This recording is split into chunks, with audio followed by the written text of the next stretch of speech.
সম্মানিত মসজিদের মুসল্লিয়ান کرام, আল্লাহ রাব্বুল আলামিনের দরবারে আমরা শুকরগুজার হচ্ছি।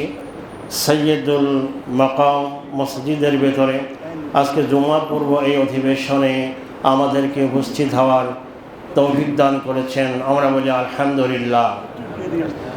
দরুদ ও সালাম পেশ করছি মানবতার মহান শিক্ষক রাহমাতুল লিল আলামিন জনাবে মুহাম্মদুর রাসূলুল্লাহ সাল্লাল্লাহু আলাইহি ওয়াসাল্লামের উপর। আল্লাহুম্মা সাল্লি ওয়া সাল্লিম ওয়া বারিক আলা নাবিয়্যিকা মুহাম্মদ। আল্লাহুম্মা সাল্লি আলাইহি আল্লাহুম্মা বারিক আলাইহি। ফাইন্নী উসি ওয়া নাফসি আওয়ালাম বিতাকওয়াল্লাহ ওয়া ইত্তিবাই সুন্নতি রাসূলিল্লাহ। খুতবার শুরুতে আমাকে এবং আপনাদেরকে আল্লাহ তাআলার ব্যাপারে তাকওয়ার নীতি অবলম্বন করার এবং জীবনের বিস্তীর্ণ ধারাগুলো নবী মুহাম্মদুর রাসূলুল্লাহ সাল্লাল্লাহু আলাইহি ওয়াসাল্লামের সুন্নাতের আলোকে সাজাবার উদাত্ত আহ্বান জানাচ্ছি। অথবা আমরা জেনে নিই আজকের খুতবার আলোচনার বিষয় মুসলিমের জীবনধারা, নামাজেও যেমন সমাজেও তেমন।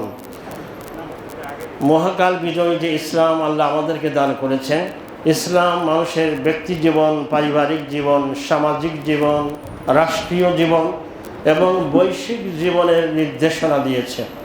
আল কোরআনে কারীম শুধু নামাজের কথাই বলেন নাই, নামাজের পাশাপাশি আমাদের জীবনের পথ চলার জন্য যত পথ পন্থা আছে সব আল্লাহ বলে দিয়েছেন। তিবিয়ানান লিকুল্লি শাইইন, সব কিছুর কথা আল্লাহ বলেছেন। আমরা বলি আলহামদুলিল্লাহ।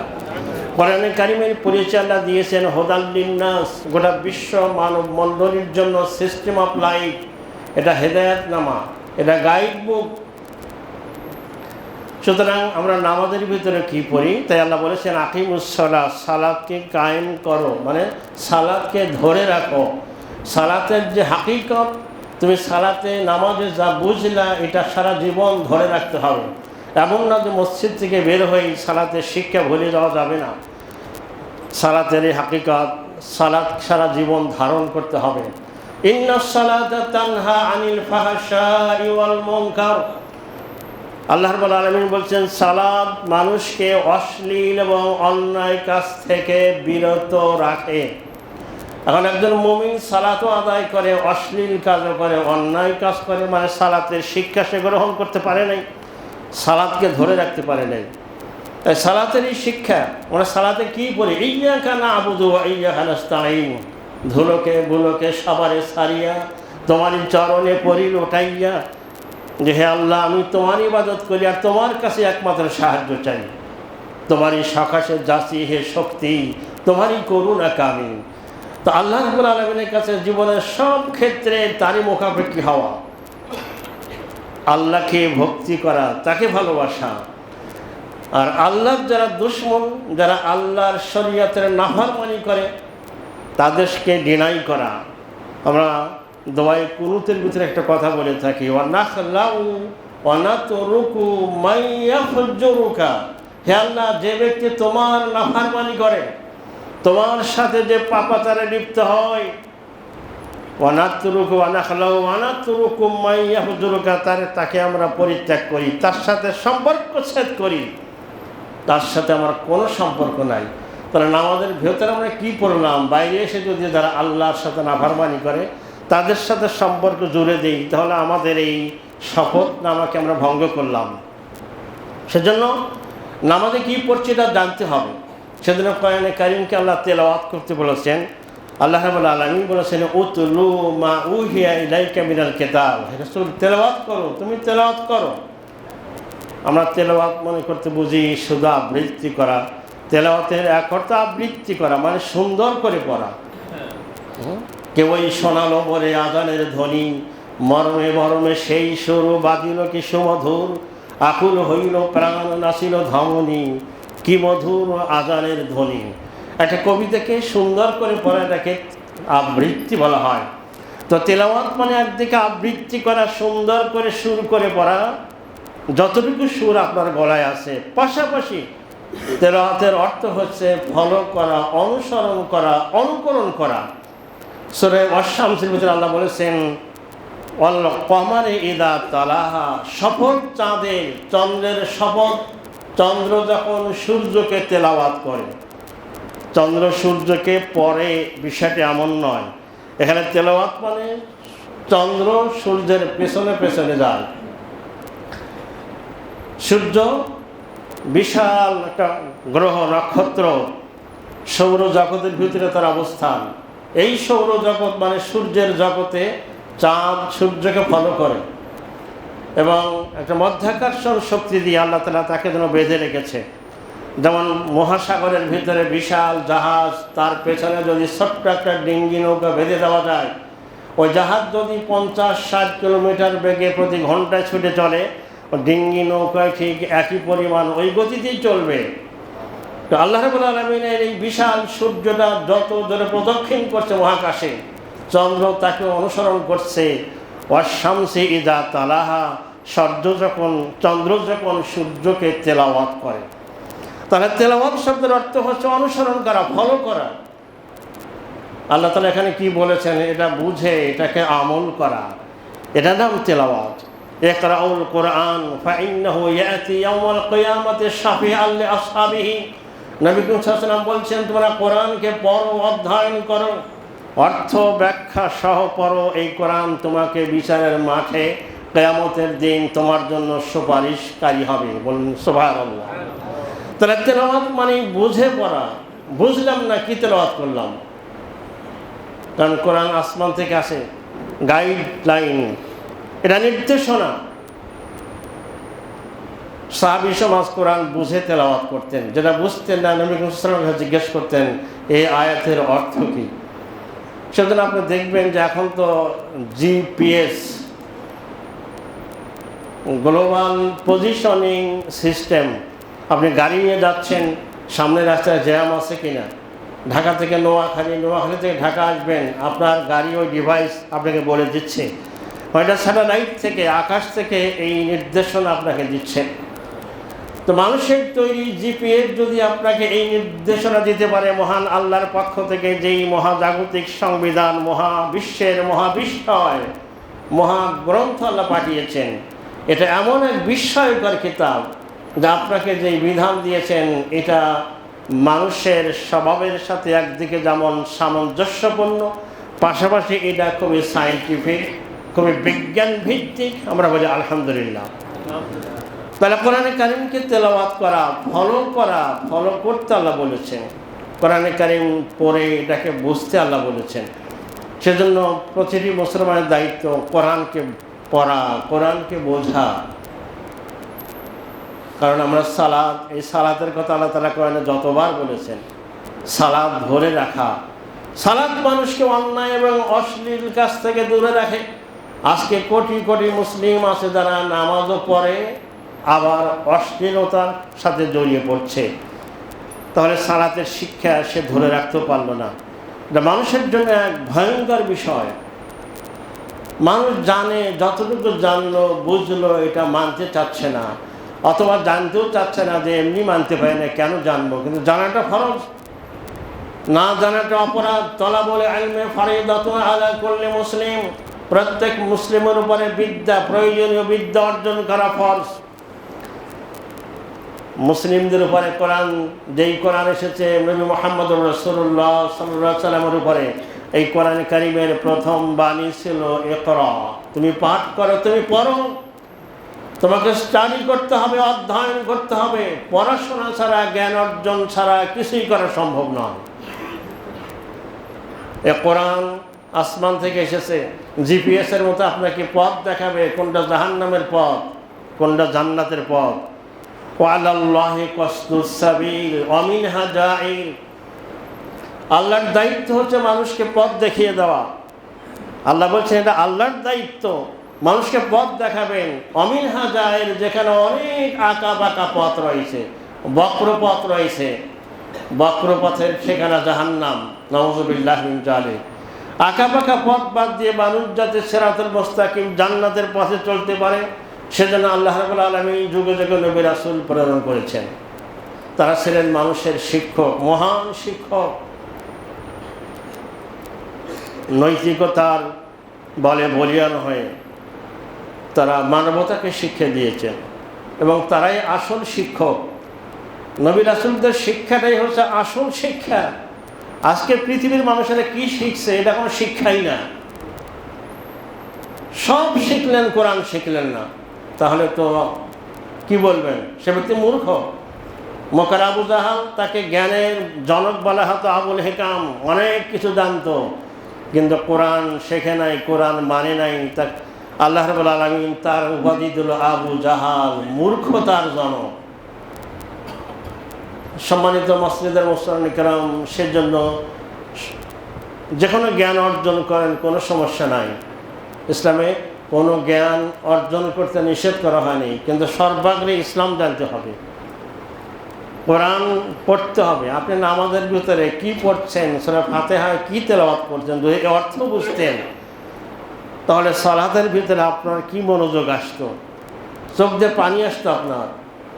কদ আফলাহাল মুমিনুন, ওই সকল মুমিনগণ সফলকাম হয়েছেন, আল্লাযীনা হুম ফি সালাতিহিম খাশিউন, যারা তাদের সালাতের ভিতরে খুশু খুজু অবলম্বন করতে পেরেছে।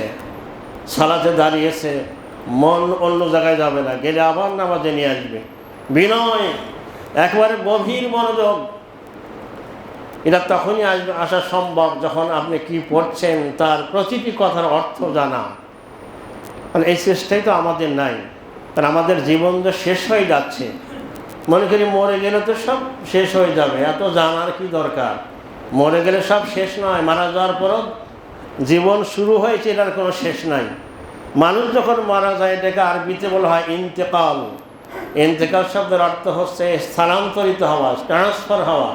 আগে ছিলেন গাজীপুর, এখন আসছেন মিরপুর। তার মানে আপনি মরেন নাই, আপনার জীবন চলছে তো চলছেই। সর্বশেষ গন্তব্য, ফাইনাল ডেস্টিনেশন হয় জান্নাত অথবা জাহান্নাম।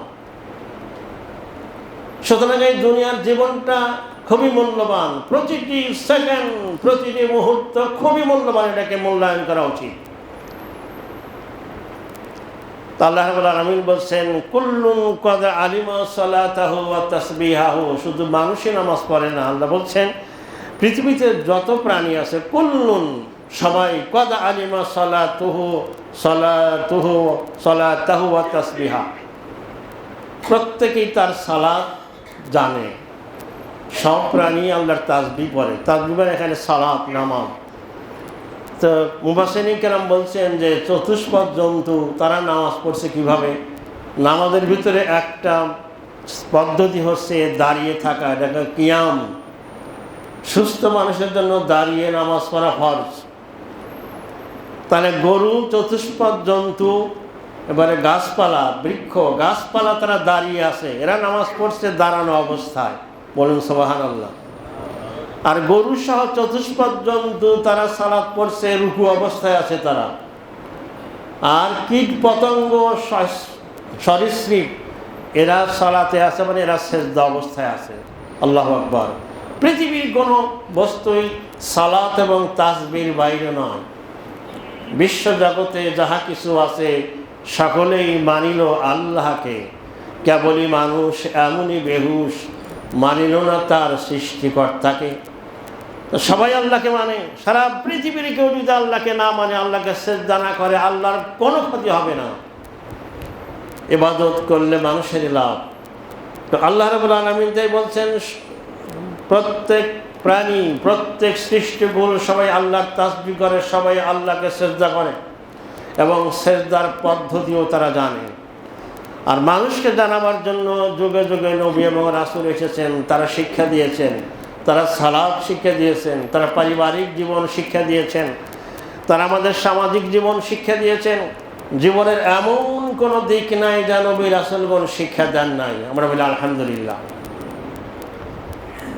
নবী মুহাম্মদুর রাসূলুল্লাহ সাল্লাল্লাহু আলাইহি ওয়াসাল্লাম মানব জাতির জন্য আদর্শ, তিনি রাখালের জন্য আদর্শ, তিনি ছিলেন আদর্শ পিতা, আদর্শ স্বামী, আদর্শ রাখাল, আদর্শ সেনাপতি, আদর্শ সৈনিক, আদর্শ রাষ্ট্রনায়ক। কোথায় যাবেন? এত ব্যস্ত নবী, তিনি তার পরিবারকে সময় দিয়েছেন। তার নাতি হাসান হোসাইন রাদিয়াল্লাহু তাআলা আনহুমা, তাদের সাথে খেলা করতেন। আলহামদুলিল্লাহ, একজন নবী আবার রাষ্ট্রনায়ক, আপনি কল্পনা করতে পারেন? আর আজকে আমরা ছেলে মেয়েদেরকে সময় দিই না, মোবাইল দিয়ে বলে মোবাইল দিয়ে খেলো বাবা, মোবাইল দেখে খাওয়াই। আমরা যে ওর কত বড় সর্বনাশ করছি। এই সন্তান, এই নাতিপুতিরা আমাদের কাছে আল্লাহর পক্ষ থেকে আমানত। এদেরকে আদর্শ মানুষ হিসেবে গড়ে তোলা, এদেরকে চরিত্রবান নাগরিক বানানো, এদেরকে সুস্থ মানুষ করা আমার আপনার দায়িত্ব। মোবাইলে আসক্ত করে একে আপনি ধ্বংস করে দিচ্ছেন। এ মানসিক প্রতিবন্ধী হয়ে যাবে কয়েকদিন পর। নবী মুহাম্মদুর রাসূলুল্লাহ সাল্লাল্লাহু আলাইহি ওয়াসাল্লাম এত ব্যস্ত মানুষ, তিনি পরিবারকে সময় দিয়েছেন, নাতিদের সাথে খেলাধুলা করেছেন, বিবিদের সময় দিয়েছেন। আমরা এত ব্যস্ত, আমরা সুপার বিজি, পরিবারকে সময় দিতে চাই না। মানে পরিবারের ব্যাপারে আল্লাহর কাছে আমাকে আপনাকে জবাবদিহি করতে হবে। আল্লাহ রাব্বুল আলামিন বলছেন, ইয়া আইয়ুহাল্লাযীনা আমানু কু আনফুসাকুম ওয়া আহলিকুম নারা, হে ইমানদার সমাজ, তোমরা নিজেরা জাহান্নামের আগুন থেকে বাঁচো এবং তোমাদের পরিবারকেও জাহান্নামের আগুন থেকে বাঁচাও। কোরআনে কারীমে আল্লাহ যত কথা বলেছেন, প্রত্যেক কথার পরে আল্লাহ বারবার আখিরাতের কথা বলেছেন, ব্যবসার কথা বলেছেন, উপার্জনের কথা বলেছেন, রাষ্ট্রের কথা বলেছেন, আবার আখিরাতের কথা স্মরণ করে দিয়েছেন। সেজন্য আমরা প্রাচীন যুগের মুসলিমদের দেখি, তারা আখিরাতকে এত ভয় করতেন। একজন রাষ্ট্রনায়ক, অর্ধ পৃথিবীর খলিফা, রাষ্ট্রীয় গম পিঁপড়া মুখে করে নিয়ে যাচ্ছে, পিঁপড়ার মুখ থেকে ওই গম কেড়ে নিয়ে এসেছেন। একজন বলছেন যে আমিরুল মুমিনিন, এটা কি করলেন? বলে এটা তো আমার নিজের গম না, এটা তো রাষ্ট্রের গম। যদি আল্লাহ জিজ্ঞেস করে রাষ্ট্রীয় সম্পদ তোমার সামনে থেকে একটা পিঁপড়া নিয়ে গেছে, জবাবদিহি করতে আমাকে অনেক কষ্ট হবে, আমি সেই ভয় পাই। বললেন সুবহানাল্লাহ। রাষ্ট্রীয় তুলা বাতাসে উড়ে যাচ্ছে, উনি বাতাসের কাছ থেকে তুলা কেড়ে নিতেন। আখিরাতের ভয়, আখিরাতের এই জ্ঞান মানুষকে কেমন সৎ বানায়। আজকে রাষ্ট্রীয় সম্পদ মানুষ আত্মসাৎ করে, তসরুপ করে। যখন আমরা দেখি ক্ষমতা হারাবার পরে হাজার কোটি টাকার দুর্নীতি, মানুষেরা যদি জানতো রাষ্ট্রীয় সম্পদ ভোগ করা, জনগণের সম্পদ আত্মসাৎ করা যে কত বড় ভয়াবহ পাপ, এটা মানুষ জানলে কখনো তার ধারে কাছেও যেত না। রাষ্ট্রীয় সম্পদ মানে বাংলাদেশের 18 থেকে 20 কোটি মানুষের সম্পদ। 18-20 কোটি মানুষের কাছে আপনার মাপ চাওয়াও সম্ভব না, মাপ নিতেও পারবেন না। আপনাকে পরকালে কি অবস্থা হবে একটু কল্পনা করতে পারেন? সুতরাং রাষ্ট্রীয় সম্পদ এবং জনগণের সম্পদের ব্যাপারে খুবই সাবধান। আমানতকে রক্ষা করা,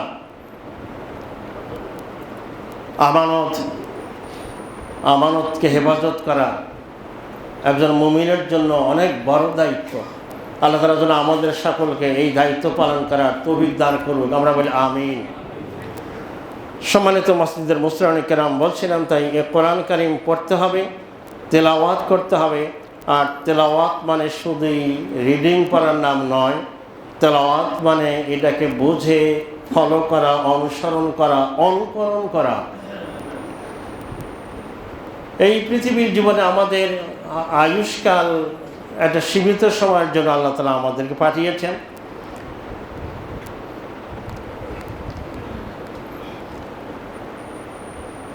হায়াত শেষ হয়ে যাবে, আমরা দুনিয়া ছেড়ে চলে যাব। এই দুনিয়াটা আমাদের কাছে যতই লোভনীয়, যতই আকর্ষণীয় হোক না কেন, এটা থাকার জায়গা নয়। বাবা চলে গেল, দাদা চলে গেল, নানা চলে গেল, সবাই চলে গেল। আমরা একসময় সিঙ্গেল ছিলাম, বিবাহ করে স্বামী হলাম, সন্তান হলে বাবা হলাম, সন্তান বিবাহ দেওয়ার পরে আবার নানা হলাম, দাদা হলাম। এভাবে আমাদের সব চলে যাচ্ছে, আমরা বৃদ্ধ হয়ে যাচ্ছি। একসময় আমরাও চলে যাব। একসময় খবর আসবে মসজিদ থেকে যে অমুক মহল্লার অমুকে মারা গিয়েছে, আজকে অমুক ঈদগাহ মাঠে, অমুক হাই স্কুল ময়দানে জানাজা হবে। আপনাকে গুড বাই জানাবে ফেসবুকে, জানাজায় শরীক হবে। জানাজা শেষে আগে থেকেই খুলে রাখা কবরে আপনাকে বিছিয়ে দেওয়া হবে। This is the nature of circle, this is the nature of life, this is the circle of life. এটাই বাস্তব। ওই কবর কত অন্ধকার, কত গভীর অন্ধকার, অন্ধকার কোনোদিন শেষ হবার নয়। তো যেই ব্যক্তির নামাজ মসজিদের বাইরে আসলো না, নামাজে মনোযোগ নাই, ওই নামাজ কী করে আপনাকে কবরে যাবে, কি করে নামাজ আপনার কিয়ামতের ময়দানে যাবে। সেজন্য আসুন আমরা খুশু খুজুর সাথে নামাজ পড়ি, এবং নামাজের ভিতরে খুশু খুজু আনার জন্যই কোরআন অর্থ বুঝতে হবে। বিশেষ করে যেই সূরাগুলো আমরা নামাজে পড়ি আপনার মুখস্থ আছে, এটাকে আপনাকে অর্থ ব্যাখ্যা সহ পড়ুন। অনেকে বলেন যে আল্লাহ কোরআনকে কত কঠিন করেছে, আমার তো মাতৃভাষা আরবি নয়। না, আল্লাহ তাআলা কোরআনকে কঠিন করেন নাই। আল্লাহ রাব্বুল আলামিন কোরআনে কারিমে নিজে বলছেন, ওয়ালাকাদ ইয়াসসারনাল কুরআনা লিযিকরি, আমি বোঝার জন্য, উপদেশ গ্রহণের জন্য কোরআনকে আমি সহজ করে দিয়েছি। বলুন আলহামদুলিল্লাহ। মানুষের হার্ট এর সফটওয়্যারকে আল্লাহ এমনভাবে সাজিয়েছেন, মানুষ এরা বুঝতে চাইলেই একেবারে অজপাড়াগায়ের একজন অশিক্ষিত মানুষও যদি এই কোরআনের অর্থ ব্যাখ্যা শোনে তিনি বুঝে যাবেন, এত সহজ। বলুন সুবহানাল্লাহ। সম্মানিত মসজিদের মুসলমান কেরাম, তাই আসুন কোরআনের কাছে আমাদের ফিরে যেতে হবে। আমাদের জীবনকে আমরা আখিরাতের আলোকে আমাদের জীবনকে সাজাই, আমাদের জীবনকে ইবাদত দিয়ে সাজাই। আমরা সবার সাথে ভালো আচরণ করি, বিশেষ করে আমাদের পরিবারের প্রতি আমরা যত্নশীল হই। আমাদের এই শিশুদের হাতে আমরা মোবাইল ছেড়ে না দিই, তাদেরকে সময় দিতে হবে। পরিবারকে, সন্তানকে সময় দিন। 7 বছর বয়স হলেই ছেলেকে মসজিদে নিয়ে আসুন। ইতিহাসের এই কঠিন সময়, এক ভয়াবহ ফিতনার যুগে আমরা বসবাস করছি। বলতে পারি এটাই দাজ্জালের ফিতনার যুগ। নবী মুহাম্মদুর রাসূলুল্লাহ সাল্লাল্লাহু আলাইহি ওয়াসাল্লাম বলেছেন, আমার উম্মতের উপরে এমন এক জামানা আসবে, সায়াতি জামানু আলা উম্মতি, জ্বলন্ত আগুন হাতে রাখা যেরকম কষ্ট হবে, ইমানের উপরে অবিচল থাকা সেই রকম কষ্ট হবে। আল্লাহ তাআলা বলেছেন, তুমি বলো আমি ঈমান এনেছি, তারপর তার উপর ইস্তেকামাত থাকো, অবিচল থাকো। ঈমান আনলাম এই কথাটা বললেই তো হবে না, ঈমানের উপরে স্থির থাকতে হবে, সাবেত কদম। আমরা আমান সূরা মাক্তবে পড়তাম না, সূরা ঈমানে মুজমাল, আমানতু বিল্লাহি কামা হুয়া বিআসমাইহি ওয়া সিফাতিহি, আমি ঈমান আনলাম আল্লাহর উপরে, তার নাম এবং গুণাবলী সহ তিনি যেমন আছেন তেমন। ওয়াকাবিলতু, এবং কবুল করে নিলাম, গ্রহণ করে নিলাম, জামিয়া আহকামিহি, তার সকল হুকুম হাকাম, সকল বিধিবিধান, ও আরকানিহি। তাহলে ঈমানের অর্থ শুধু বিশ্বাসী নয়, বরং আল্লাহর সকল হুকুম হাকাম, আদেশ নিষেধ, এগুলোকে গ্রহণ করে নেওয়ার ঘোষণা দেওয়া। আল্লাহ রাব্বুল আলামিন আমাদের সকলকে আজকের খুতবা থেকে কোরআন তেলাওয়াতের মর্যাদা, সালাত এবং সমাজ একাকার করার, পরিবার, সমাজ, রাষ্ট্র এবং বিশ্ব যেন কোরআনের আলোকে চলে, এবং আমরা যেন কোরআনের আলোকে চলতে পারি। আমাদের সালাতের ভিতরে খুশু খুজু আসে। ওয়া নাখলাউ ওয়া নাতরুকু মা ইয়াবজুরুকা, আমরা দোয়ায়ে কুনুতে যে ঘোষণা দেই, এর আলোক বাস্তবায়ন করার আল্লাহ তৌফিক দান করুন। আমিন। বারাকাল্লাহু লানা ওয়া লাকুম ফিল কুরআনিল আযীম ওয়া নাফা'আনি ওয়া ইয়্যাকুম বিমা ফীহি মিনাল আয়াতি ওয়ায যিকরিল হাকীম। আকুলু কওলি হাযা আস্তাগফিরুল্লাহ লি ওয়া লাকুম ওয়া লিসাইরিল মুসলিমিনা মিন কুল্লি যামব ফাস্তাগফিরুহু ওয়া তুবু ইলাইহি ইন্নাহু হুয়াল গফুরুর রহিম।